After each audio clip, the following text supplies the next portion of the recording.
guys, so I'm back sort of. This isn't gonna be a makeup video. This is just gonna be like I thought I'll just do a little bit of a video to say hi and that I miss you guys, and that I'm sort of slowly settling to Perth. So I'm at home right now. Basically, okay, so I'll be just gonna go through with you about my wedding, what happened at the wedding, and what happened after that, and how I ended up here and everything. So like I said, this is not going to be a tutorial, so if you're looking for a tutorial and if you don't want to hear me talking, then this is not the video for you. So, onto the wedding. You know, when somebody gets married, all the ex-brides, normally they'll tell you, oh, you know, savor the moment, enjoy yourself, because the next thing you know, the functions are all over. And it's true, it's so true, because the next thing I know, all my wedding functions are over, and I'm like, that's it, like all the months of planning and prepping and everything, and suddenly everything just over. It's so fast. So we had, the first day we had was the Miror, which was the day I got my Mehndi done, and it was so beautifully done by this lady called Hana. And it was, I initially planned for it to be up till here, but she was so sweet. And because it's really funny when she came to my house, because outside my house we have the word Chowdhury's, and she walked in, she's like, "You're not that Sarah Chowdhury, are you?" I'm like, who? And she's like, "The makeup artist." I'm like, "I think so." She's like, "Oh my god, my daughter, you know, booked you before, but you couldn't make it, blah blah." We started talking and stuff. So she ended up doing my bridal henna up to here.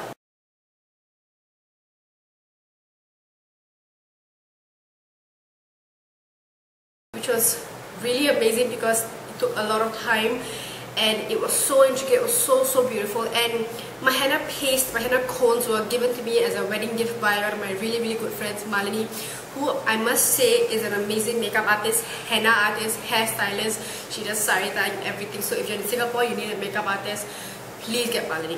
So my henna cones were provided by Malini, and Mona did the designs, and my feet and my hands. And then that night, the Miror night, once my henna was done, cousins and families and friends came over, they got their Mehndi done, and then they did a bit of practice of dancing. My fiance, my then fiance, now husband, was there doing dancing as well. Everybody was just like, you know, in the mood of getting ready for the next function the next day, which was the nikah.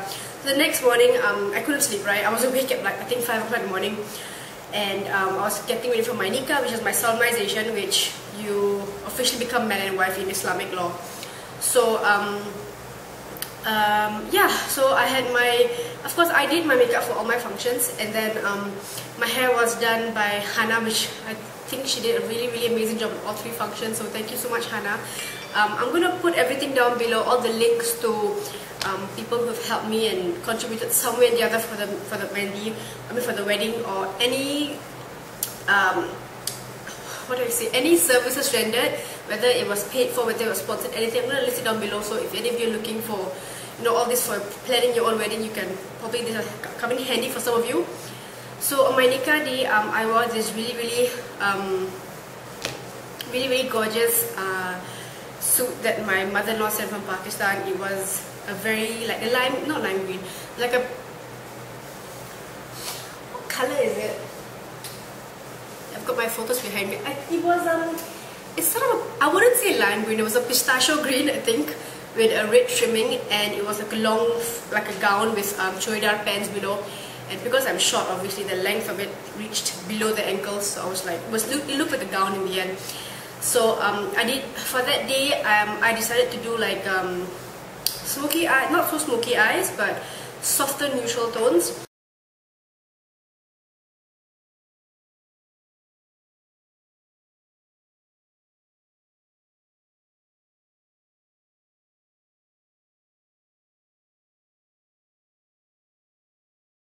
And then my hair, because for all my functions I had my dupatta, which was the shawl or the wedding veil on my head. So I had a bun for all those functions. And then yeah, so that happened really quickly. I was seated upstairs in the room. My best friend Nicole came from Perth as well, and she was seated with me, and I was like freaking out. I'm like, oh my god, what do I do? What's happening downstairs? And what do I do? And my sister actually used the phone. She started FaceTiming me because she was downstairs watching the nikah for my husband's side, and I was just freaking out. For those of you who know what the nikah is like, the man and woman are separated, the groom is separated, and then the solemnizer will go and attend to the groom first, and then they'll come separately to the bride, and then later the bride comes to the groom, or the groom goes to the bride, whichever. So then, yeah, so that was my nikah, and the next thing you know, like, everybody started shouting Kabul hai, which means like, she agrees, it's a yes, and I was like, oh my god, I am married. Like, it just happened so fast. And then, yeah, and then I was seated with my husband, and then the next day, was the Mehndi function, where it was one of my favorite functions because it was just so colorful. The house was decorated really beautifully. We had a tentage, we had flowers and drapes everywhere. It was so pretty. And this was the function where I had majority of my friends and family and relatives. Everybody just filled up the whole place, and there was basically just dancing and singing. It was a really very nice colorful event, and all my girlfriends were there. It meant so much to me to have them on all my functions.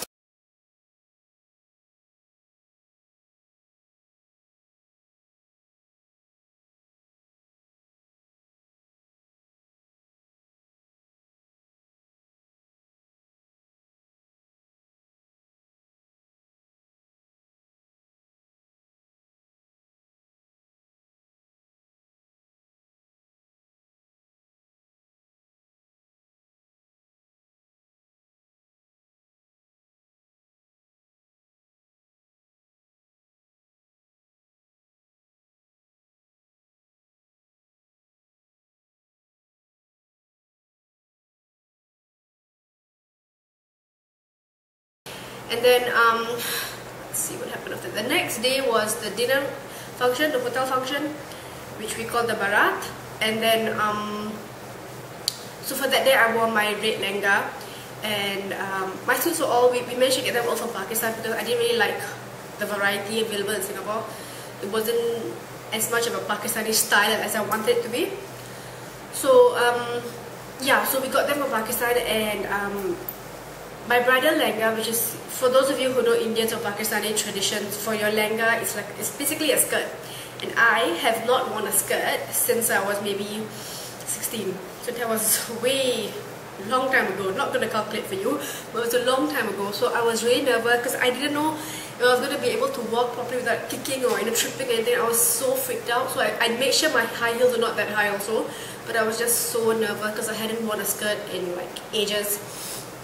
So for that function, I went all out. I had like bold red lips, I had like glittery, like shimmery sort of smoky eyes, and yeah.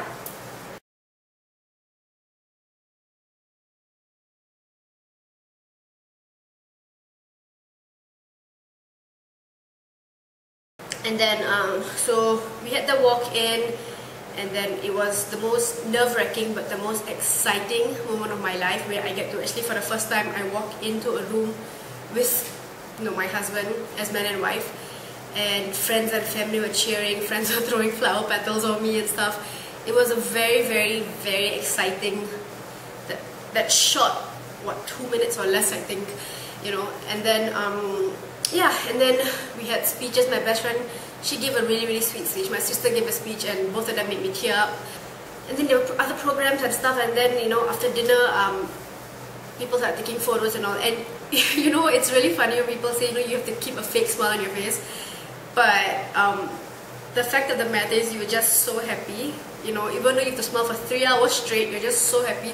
So I'm like, yeah, hi, like you're not faking the smile, you're genuinely stuck with the smile that's already on your face because you're just so happy. And then, so all my friends started coming on stage, family started coming on stage, other relatives from here, and everybody started coming. It was, even though it was like a split second of like, oh my god, hi, how are you, congratulations, snap, and then they go on the stage.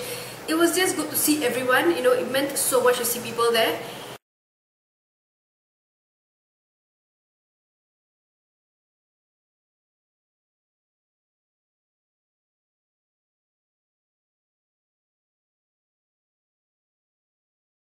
And then, especially because 2 days after that I was flying off to Pakistan already. So the day after the wedding, and then the next day, 3rd December, we flew down to Pakistan, me, my husband, my family, and his family who had come here for the wedding. So we all flew to Pakistan, and we were there for 3rd to 16th December. And on the 7th December was my final function in Pakistan, which is the Walima. and that was basically the groom's side function. So what happens is my mother-in-law provided the wedding suit, again the wedding lehenga, and then this time we walk into also the wedding banquet hall, you know. So it was a bit of a different experience for me because this was the first time in my life I actually got somebody to do my makeup. The thing is, I have heard so much and I've seen so many beautiful photos of Pakistani brides in Pakistan, and now there were two extremes. Okay, the photos I've seen, either the brides are extremely gorgeous or the makeup is just way too tacky. I've seen the extreme ends and I'm like, wow. So when I went there, I did not know what to expect. So when my sister-in-law told me that, you know, we've booked for you the studio, you're going to get your makeup and hair done there, and I was so nervous. I actually went to the studio and I was hugging my makeup train case like that. I'm like, I'm going to do my own makeup. I'm going to do my own makeup. And I waited there for at least 4 hours because the whole salon was filled with brides. Everybody was rushing to get their makeup and hair done and leave. And then I was like, you know what? I was telling my sister-in-law, I was like, you know what, Baji, let's just go back home. I think I'll do my own makeup. She's like, no, relax, just wait. I'm like, okay. And I was just freaking out. And then suddenly I started seeing the brides walking out of the hotel, walking out of the salon room, and they looked, oh my god, they looked so gorgeous. They were like Barbie dolls. When they first walked in, they were already stunning. These girls had like flawless skin. They didn't have dark circles. You couldn't even see a pimple on them, you know, and they were just naturally stunning to begin with. But when they walked out, I was like, holy shit, they look so amazing. And mine was I was wearing a pink lehenga, right, because I wore it for my previous one. So these were, some of them were wearing their red lehengas, and it was so beautiful. I was literally just awestruck. My jaw dropped. I was like, wow. I was like, she's doing my makeup for sure, because I was so taken aback. I was so shocked that I was actually seeing this happening right in front of my eyes, you know. And so when it came to my turn, I was nervous. I sat down and I told her, I said, you know, I'm going to leave it to you. The only thing I don't want is I don't want my brow bone, which is this area here, being too yellow or too gold. Because that's the one thing I hate, when your highlight, which is under your brows, if it's gold or white, I just can't stand it. I prefer something like that, which is a bit more softer. She's like, yeah, sure, no problem.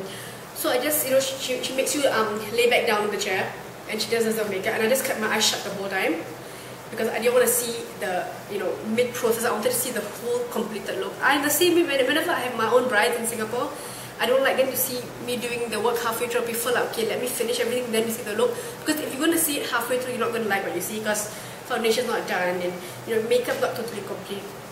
So I just laid back there, and then the funny part was I was like just relaxing and waiting. Oh my god, how am I gonna look? How am I gonna look? And my mom walks in from the back. She's like, Sarah, where's Sarah? Where's Sarah? My mom called me Sarah. She's like, where's Sarah? I'm like, I'm here. Oh my god, I couldn't recognize you. And I was like, oh god, that's not gonna be a good thing. I was freaking out. What does that mean? Does that mean I look really bad, or does that mean, you know, it looks good? I didn't know what to take of it. I'm like, I didn't know what to make of it, and I was like, I started to get nervous. I'm like, okay, just calm down. The next thing I know, the girl's like, okay, done. And I sat up and I'm like, okay. I looked at it for a few seconds. I'm like, I like it. And this is the first time in my life I had somebody do my makeup and I didn't be like, you know what, change it. You know what, it was, I liked it. I really liked it. The eye makeup was my favorite. She gave me a lip color that I would have never in my life picked, but it turned out quite nice. And then they moved me to another chair where somebody else did my hair, and again I left it to them. I didn't want to say what I wanted. I just left it to them, and it was again something I totally would have never expected. It was it a bun?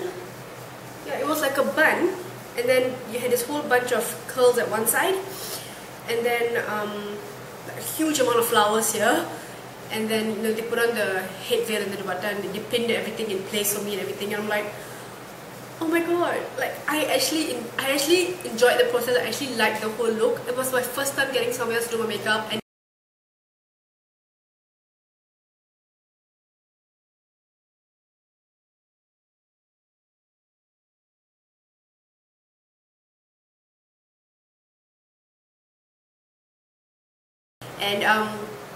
I know when I posted the photos on Instagram, a lot of you are asking where in Pakistan it was. This was actually in Islamabad, and it was a little town area called Mansehra.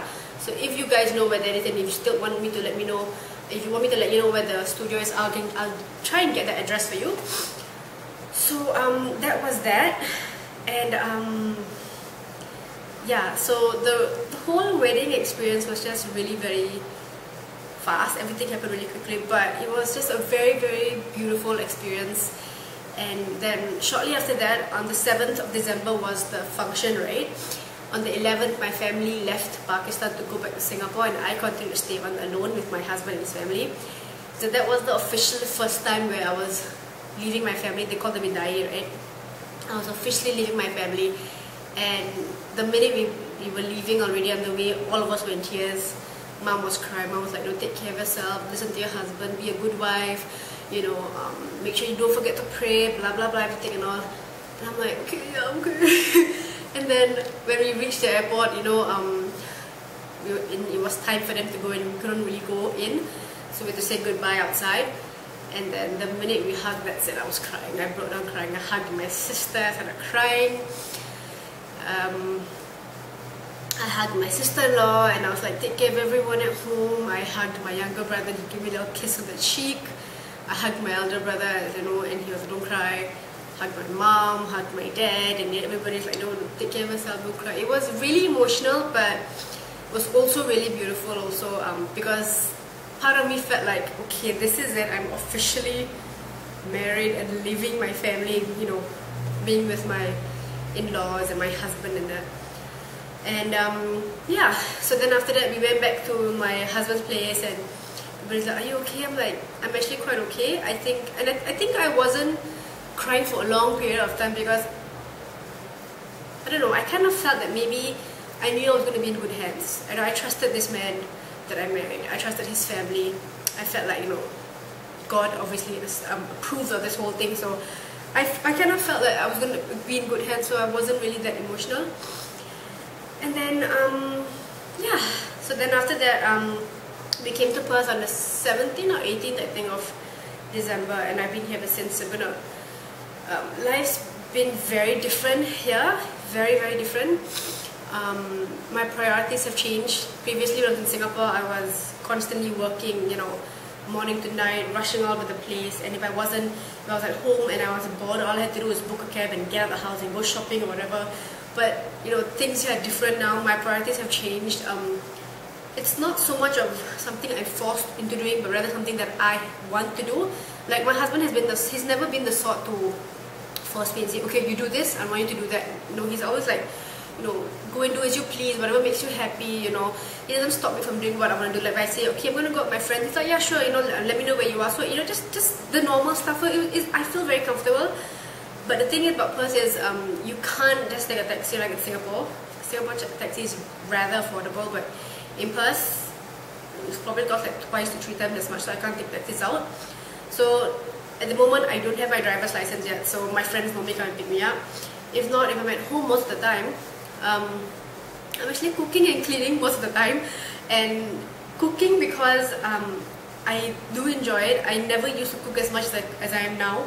And because I know I want to feed my husband and my real brother-in-law who stays with us. And it's exciting because I get to try out different food every day, and you know, it's just exciting because I get to keep myself busy and try out these different things, and I get to show it off to my family. I'm like, "Look, I made this chicken curry today." She's like, "Oh my god, wow," you know. I was like, "Oh my god, Ami," and I told my mom, I was like, "Look, I made, you know, this today." She's like, "Oh my god, wow, like how do you do that?" I'm like, I googled it, you know. So yeah, and then right now the house we're staying in, I try to keep it clean. I mean, it's relatively clean. So if I'm the sort, if I see something that's dirty or anything on the floor, I cannot handle it and I must clean it up. So I don't think I'm going to do a tour of the house just yet, because maybe another time, because this video is really going on quite fast already. But as you can see behind me, we've got some photos right now. I just decided to have a little bit of a photo wall so I could, you know, post up some photos of the wedding, some photos of my family, so you know, I can sometimes just look at my family whenever I miss them. So yeah, it's been really just an amazing experience, and the whole, it can get a bit quiet in Perth, but yeah, I think that's why I decided that, you know, I'm going to start doing my videos again if time permits.